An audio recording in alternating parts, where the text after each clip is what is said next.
Hi guys, welcome to Agla Sem. So day 2, 24 February, shift 1 paper is over. अभी जो shift 1 में जो paper हुआ है वो BE BTech का हुआ है and from today onwards जितने भी papers होंगे वो BE BTech candidates के लिए ही होंगे. So after the shift 1, I am here with the exam analysis and paper review in which we have asked different students of what their exam experience was and tried to analyze a bit on the difficulty level and everything. And अभी मैं आपको बताऊंगी कि आज का paper कैसा हुआ था. And before I do that, आप भी please comments में बताइए कि how was your paper if you took part in the paper today and how is your preparation level if you are preparing for the next JEE exam. So without any further ado, let's start with the exam analysis. तो सबसे पहले बात करेंगे एक overall analysis की like what was the overall difficulty level and everything of the paper. अब देखिए हमने जब स्टूडेंट से पूछा कि आपका पेपर कैसा था और आपका डिफिकल्टी लेवल आपको कैसा लगा, तो बहुत बच्चे ऐसा बोलते हैं दैट जो पढ़ के गया है उसके लिए इजी था, जो नहीं पढ़ के गया उसके लिए डिफिकल्ट था. अब देखिए इस स्टेटमेंट को हम अलग हटा देते हैं because this is true in any exam, this is true in anything you do in your life. अगर आप प्रिपेयर्ड होते हो तो आपके लिए वो चीज़ ईजी होती है, कम प्रिपेयर्ड होते हो तो आपके लिए वो डिफिकल्ट होता है.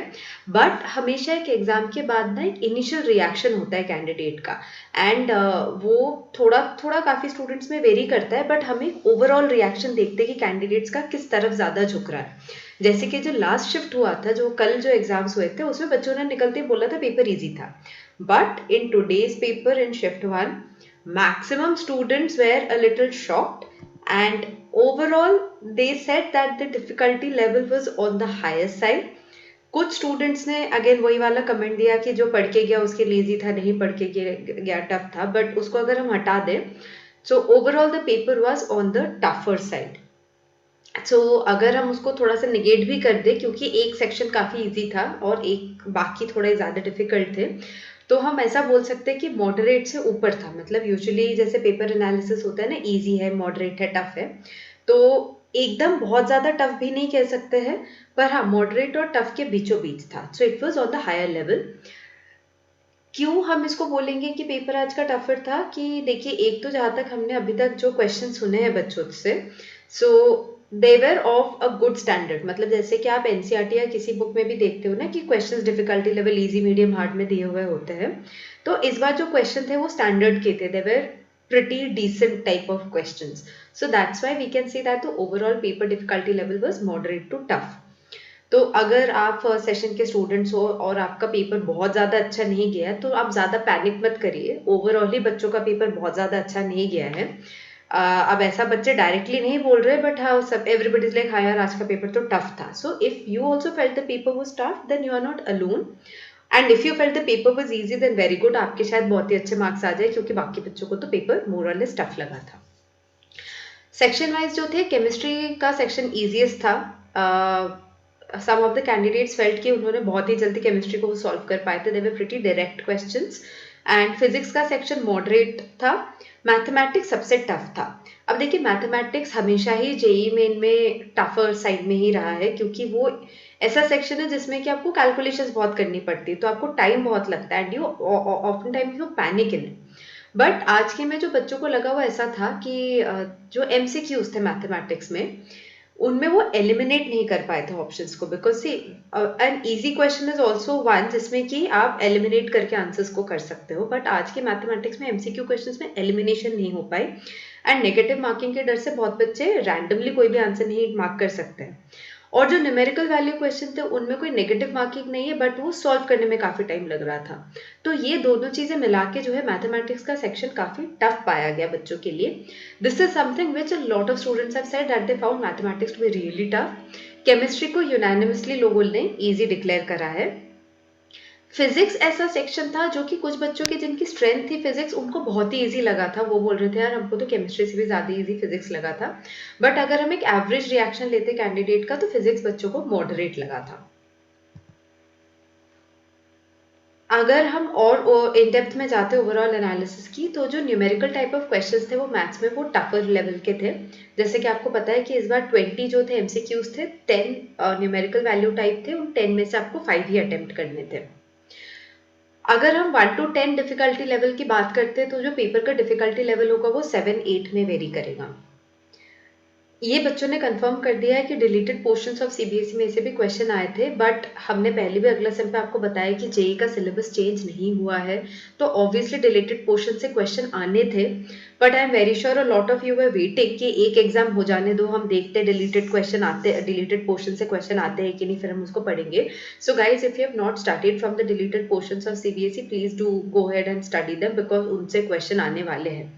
एंड ऑब्वियसली आपके पास ऑप्शनल क्वेश्चंस है, पर आप ऐसे देखिए ना कि अगर आपके सिलेबस में से वो जो ऑप्शनल क्वेश्चंस वो टफ आ जाए और जो बाकी डिलीटेड पोर्शन अगर उसे इजी आ जाए, तो you will be losing out on marks. So just go ahead and study that 30% of syllabus that was deleted in CBSE. Level of questions was hard, so we हमको जो कुछ कुछ questions पता लगे थे, तो वो टीचर्स ने एनालाइज करके बताया कि they were good questions, they were not like देखते ही सॉल्व करने वाले या फिर जो एक स्टैंडर्ड वाले क्वेश्चंस हो, तो the level of questions was on the harder side. Maths was hardest, chemistry was easiest, physics was moderate in difficulty. Chemistry में भी जो था इनऑर्गेनिक केमिस्ट्री काफी इजी आया था, ऐसा बताया स्टूडेंट्स ने। एक चीज है जो कि स्टूडेंट्स ने हमको बताया, which was a little surprising, आपका जो न्यूमेरिकल वैल्यू टाइप जो क्वेश्चंस है, उसमें इस बार आपको डेसिमल्स में शायद नहीं रिपोर्ट करना है, आपको शायद इंटीजर वैल्यू रिपोर्ट करनी है। जैसे कि अगर क्वेश्चन आंसर आपका आता है 31.43, तो आई थिंक आपको आंसर 31 लिखना है। पर ये चीज हमको 2-3 स्टूडेंट ने ही बताया है। अगर आपका पेपर आने वाले टाइम में है, तो आप प्लीज इंस्ट्रक्शंस ध्यान से पढ़िएगा। Do go through the instructions on the screen and see what last time students had to report up to 2 decimal places, ये कंफर्म है। इस बार क्या है, आप अपने पेपर में प्लीज एक बार चेक करिएगा, and if you have appeared in the paper today, please comments में हमको बताइएगा कि आपके पेपर में क्या इंस्ट्रक्शन आया था न्यूमेरिकल वैल्यू का। Did you have to write the integer only, कहाँ तक क्या राउंडेड ऑफ इंटीजर करना था, या फिर क्या था? आपको अगर इंस्ट्रक्शन याद है तो प्लीज बताइए, that will be very helpful for all the candidates. So that's a little different thing that came out in the paper analysis today, so I thought I should share it with you. Students are happy कि उनको optional questions मिले थे, तो obviously optional questions है, ये काफ़ी एक अच्छा मूव था एनटीए का। This is one of the good things that came out in all the pandemic situation this time, कि आपको ऑप्शनल क्वेश्चंस मिले थे। थोड़ा सा प्रेशर लेवल कम हो जाता है कि चलो आपको 10 क्वेश्चन दिख रहे हैं, उनमें से जो आपको 5 अच्छे लगते हैं, आपका जो स्ट्रेंथ है उन पे आप प्ले कर सकते हैं। Now we'll talk about subject wise, like what happened in the subject wise sections. First of all, we'll talk about mathematics. अगर मैथ्स आपका स्ट्रॉन्ग एरिया है, तो आपको बहुत बड़ा एडवांटेज मिलेगा जेई मेन में, if the paper is coming so tough, because maths में बहुत स्टूडेंट्स अपने मार्क्स लूज आउट कर रहे हैं। तो अगर आप अपने मैथ्स पे थोड़ा सा अच्छे से ध्यान दे दें, कूल एंड काम माइंड से अगर पेपर को अटेम्प्ट करें, तो शायद आप कर सकते हैं इसको। सेक्शन लेंदी बोला गया, but again this is something जो बहुत बच्चों ने नहीं बोला। देखिए, मैथ्स का सेक्शन लेंदी होता ही है। आपका जो पेपर 3 घंटे का है, आपको फिजिक्स केमिस्ट्री मैथ्स में एक घंटा नहीं लगाना है। आपको ऐसे डिवाइड करना होता है टाइम को कि केमिस्ट्री को आप जल्दी से जल्दी सॉल्व कर लो, फिर फिजिक्स में थोड़ा और टाइम लगेगा, और मैथ्स में सबसे ज्यादा टाइम ही लगाना है। तो technically maths is suppose to be lengthy, but this time it was moderately lengthy. मतलब ऐसा नहीं था कि बच्चों को क्वेश्चन ही छोड़ने पड़े लेंदी होने की वजह से। I think here a good tip would be that first go through the questions, see which you can solve quicker, solve them first, and then solve the the questions which you think are going to take you longer to solve. Maths was the toughest section. There were significant questions from integration and the rest of the calculus. जैसे कि मैंने कुछ दिन पहले भी video बनाया था most important topics for JEE, उसमें मैंने बताया था कि कैलकुलस में से आपका मैक्सिमम पेपर आता है। तो again obviously it was proven that calculus से मैक्सिमम क्वेश्चंस आए थे। नेक्स्ट हम बात करते हैं फिजिक्स की। This was a moderately easy section. अभी हमको बहुत सारे क्वेश्चंस नहीं मिले, बट जितना हमने बच्चों से पूछा था, we have come to know that there were questions from gravitation, focus, double slit experiment, calculation of current, internal resistance, and there was also a question where capacitors and resistors were given, and you had to look at the structure and calculate something out of it. तो अभी हम कुछ देर में आपको questions answer भी बताएंगे। Video थोड़ा late बनेगा, बट हमारी वेबसाइट पे you will get all the question paper and answer key very very quickly. Talking about chemistry, like I said, chemistry was the easiest sections. There were more questions from inorganic and organic and less from physical. यहाँ पे मैं एक stress करूंगी एक चीज़ पे, और मैंने अभी पिछले बार भी जो अभी मोस्ट इम्पॉर्टेंट चैप्टर्स वाला जो वीडियो बनाया था उसमें भी बताया था, एक शिफ्ट में ऐसा होगा कि इनऑर्गेनिक कम आएगी, ऑर्गेनिक फिजिकल ज़्यादा आएगा, किसी शिफ्ट में इनऑर्गेनिक ज़्यादा आएगी, फिजिकल कम आएगा। ओवरऑल ऑर्गेनिक केमिस्ट्री ज़्यादा ही आती है थोड़ा बाकी दोनों के कंपैरिजन में। But if you are appearing in shift 2 और any of the future days of JEE, ऐसा मत सोचना कि इनऑर्गेनिक छोड़ के जाता हूँ, बिकॉज आपके शिफ्ट में इनऑर्गेनिक ज़्यादा भी आ सकता है। But yes, in day 2 shift 1 inorganic was less and organic and physical chemistry questions were more. Students have confirmed that there were questions from biomolecule, polymer, chemistry in everyday life. There was a question on oxidation reduction also.